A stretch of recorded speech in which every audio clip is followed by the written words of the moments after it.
கிறிஸ்துவுக்குள் அன்பான தேவனுடைய பிள்ளைகளே, நமது ஆண்டவராகிய இயேசு கிறிஸ்துவின் பரிசுத்த நாமத்தில் உங்களை வாழ்த்தி ஆசீர்வதிக்கிறேன். கிருபையானது உங்களையும் உங்கள் பிள்ளைகளையும் தாங்கி நடத்துவதாக. இன்றைக்கும் நமது தியானத்திற்காக யாக்கோபு எழுதின நிருபம் 3ஆம் அதிகாரம் 17ஆம் வசனத்தை பாருங்கள். பரத்திலிருந்து வருகிற ஞானமோ முதலாவது சுத்தமுள்ளதாயும், பின்பு சமாதானமும் சாந்தமும் இணக்கமுள்ளதாயும், இரக்கத்தாலும் நற்கனிகளாலும் நிறைந்ததாயும், பட்சபாதம் இல்லாததாயும், மாயமற்றதாயும் இருக்கிறது. பிரியமானவர்களே, நமது பரிசுத்த வேதத்தில் ஒரு வசனம் உண்டு, கர்த்தருக்கு பயப்படுதலே ஞானத்தின் ஆரம்பம். இன்னொரு வசனம் உண்டு, ஒருவேளை ஒருவன் ஞானத்தில் குறைவுள்ளவனாய் இருந்தால் சகலருக்கும் சம்பூரணமாய் கொடுக்கிற தேவனிடத்தில் கேட்க கடவன். அப்போது ஒரு மனிதனுக்கு தேவன் ஞானத்தை கொடுக்கிறார். ஞானமில்லாதவன் எனக்கு ஞானத்தை தாரும் என்று கேட்கும் பொழுது கர்த்தர் அவனுக்கு ஞானத்தை கொடுக்கிறார். இங்கே ஞானம் என்று சொல்லப்படுகிற காரியத்துக்கு ஒரு பெரிய விளக்கமே இருக்கிறத நம்ம பார்க்குறோம். ஆனால் இன்றைக்கு உலக மக்களாலும் தேவ பிள்ளைகளாலும் எது ஞானம் என்று எண்ணப்படுகிறது என்று சொன்னால், பணக்காரனாக இருக்கிற மனிதன் தன்னுடைய பணத்தை சேஃப்டி பண்ணுவதற்காக சொந்தக்காரர்களோ நண்பர்களோ மிகுந்த தேவையில் இருக்கிறவர்களோ ஒருவருக்கும் உதவி செய்யாமல் அப்படி ஞானமாக நடக்காருப்பா, ஒருத்தருக்கு என்ன பண்ண மாட்டார், உதவி செய்ய மாட்டார், ரொம்ப ஞானமாக நடந்து அவர் தன்னை காத்து கொள்ளுகிறார் அப்படின்னு சொல்கிறத ஞானம் என்று சொல்லுகிறதை பார்க்கிறோம். உண்மையில் அது ஞானமானா இல்லை, அது வன்கண். அதுக்கு பேர் என்னது? வன்கண். ஒருத்தரையும் நேசிக்காமல் ஒருத்தருக்கும் உதவி செய்யாமல் தனக்குன்னே வைத்து கொண்டு இருக்கிறதுக்கு பேர் வன்கண். ஆனால் இன்றைக்கி உலக மக்களால் அதுதான் ஞானமாக நடக்காரியா, அதான் வீட்டுக்கு மேலே வீடு வாங்குறாரு, அதான் வசதிக்கு மேலே வசதி பெருகுது, ரொம்ப ஞானமான ஆள் அப்படிங்கிறோம். கிடையாது, அது ஞானமே இல்லை, அது வன்கண். அதை நீங்கள் புரிந்து கொள்ளணும். இன்றைக்கி ஆவிக்குரிய வாழ்க்கையில் தேவனுடைய பிள்ளைகளே, தேவனுக்கு பயந்து நடக்கிற மனிதனுக்குத்தான் கர்த்தர் ஞானத்தை கொடுக்கிறார். தேவனுக்கு பயந்து நடக்கிற மனிதன் வன்கண்ணனாக இருக்க மாட்டான் என்பது வேதம் நமக்கு போதிக்கிற ஒரு சத்தியம். அப்படி இருக்கும் பொழுது இன்றைக்கு உலக மனிதர்களும் தேவனுடைய பிள்ளைகளும் வன்கண்ணனாக இருக்கிறவனை பார்த்து ஞானம் உள்ளவன் என்று சொல்லுவது ஆச்சரியமாக இருக்கிறது.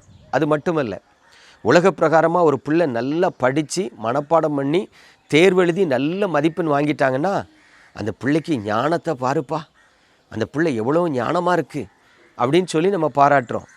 பிரியமானவர்களே, அதுவும் ஞானம் அல்ல, அது அறிவு. நல்லா படிக்கிறது, நல்ல மெமரி பவர் இருக்கிறது, படித்ததை என்ன பண்ணுது, தேர்வில் எழுதி வெற்றி பெறுகிறது. ஒருவேளை இதுக்கு பேர் ஞானம் என்று சொல்ல முடியாது. அது நல்லா படிக்கக்கூடிய கெப்பாசிட்டி, அதாவது அறிவு அந்த மகளுக்கு இருக்கிறது.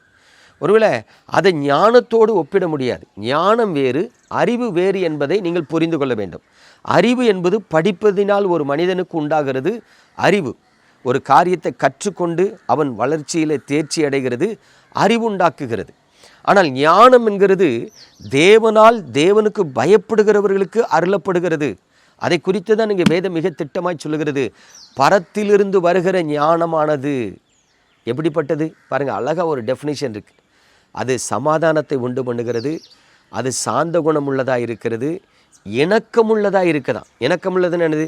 ரெண்டு பேருக்கு இடையில் ஒரு மனக்கசப்பு வந்துட்டு, ஒரு விவாதம் அதில் வாய் தகராறு ஒரு ரெண்டு பேருக்கும் ஒவ்வாமை வந்துட்டு, அப்படி ஒவ்வாமை பிரியக்கூடிய நேரத்தில் ஒரு மனிதனுக்குள்ள ஞானம் இருக்கும் என்று சொன்னால், தேவன் கொடுக்குற ஞானம் இருக்கும் என்று சொன்னால், அங்கே பிரிவினையை உண்டாக்காமல், சரிப்பா ஓகே நான் பண்ணதான் தப்பு, சரி நீ செஞ்சது கரெக்டு, என்னை மன்னிச்சுக்க அப்படின்னு சொல்லி அப்படி இணங்கி போகிறாங்களா, அப்படி இணங்கி போவது ஞானம் என்று வேதம் சொல்லுகிறத பார்க்குறோம். பிரியமானவர்களே, ஆவிக்குரிய வாழ்க்கையில் தேவனுடைய பிள்ளைகள் சத்தியத்தை அறியாதவர்களாக இருக்கக்கூடாது. பரத்திலிருந்து வருகிற ஞானமானது அது சகலவிதமான நற்கனிகளாலும் நிறைந்ததாக இருக்கிறது என்று வேதம் நமக்கு போதிக்கிறது. அப்போ இந்த வசனத்தை நீங்கள் வாசித்து பாருங்கள். கர்த்தர் ஒரு மனிதனுக்கு ஞானத்தை கொடுத்திருப்பார் என்று சொன்னால், அந்த மனிதனுடைய வாழ்க்கை அநேகருக்கு முன்பு சாட்சியாக திருஷ்டாந்தமாக இருக்கணும். அப்படி இல்லைன்னா அதுக்கு பேர் ஞானமே கிடையாது. அங்கே பாருங்களேன், அதாவது இரக்கத்தாலும் நீதியாலும் நிறைந்ததாக இருக்கிறது, பட்சபாதம் இல்லாததும் மாயமற்றதுமாக இருக்கிறது. அப்போது ஒரு மனிதன் மாயமாலமாக நடக்கிறான்னா அவனத்தில் இருக்கிற அறிவுக்கு பேர் ஞானம் கிடையாது. ஒரு மனிதன் பட்சபாதம் உள்ளவனாக இருக்கிறான்னா அவனிடத்தில் இருக்கிற அறிவுக்கு பேர் ஞானம் கிடையாது. இன்றைக்கி இந்த உலக மக்கள் பார்த்திங்கன்னா பட்சபாதம் உள்ளவர்களையும் மாய்மாலம் பண்ணுகிறவர்களையும் சில நேரத்தில் ஞானி என்று சொல்லுவது வேதம் ஏற்றுக்கொள்ளாது, நாமும் ஏற்றுக்கொள்ளக்கூடாது. அப்போது ஒரு மனிதன் ஞானியாக இருக்கிறான். இப்போ சாலமோனை கவனித்து பாருங்கள். அவனுக்கு கொடுக்கப்பட்ட ஞானம் ஏழை பணக்காரன்னு பார்க்க மாட்டான், வேண்டியவன் வேண்டாதவன் பார்க்க மாட்டான், நீதியாய் அரசாட்சி செய்தான். அவனை ஞானி என்று வேதம் சொல்லுகிறது. அப்போ தேவனுடைய பிள்ளைகளே, இன்றைக்கு தேவனால் அழைக்கப்பட்டவர்களாக தேவனிடத்தில் அன்பு கூறுகிறவர்களாக இருக்கிற நீங்கள் பரத்திலிருந்து வருகிற ஞானத்துக்கும் உலக பிரகாரமாய் உண்டாகிற அறிவுக்கும் உள்ள வித்தியாசத்தை நீங்கள் தெரிந்து கொண்டால்தான் தேவனுடைய பிள்ளை யார், துன்மார்க்கன் யாருங்கிறது உங்களுக்கு தெரியும்.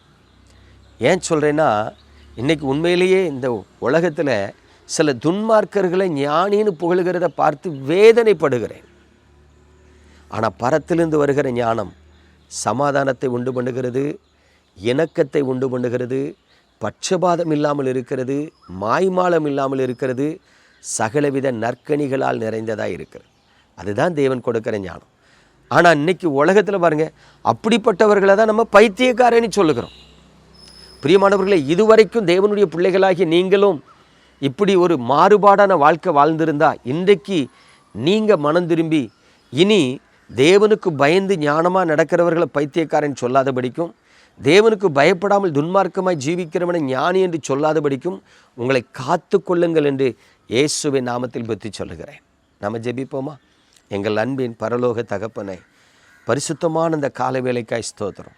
உம்முடைய பிள்ளைகளுக்கு உம்முடைய வசனத்தின் ஆண்டவரை விளக்கத்தை கற்றுக் கொடுக்க நீங்கள் தந்த தயவுக்காய் ஸ்தோத்திரம்.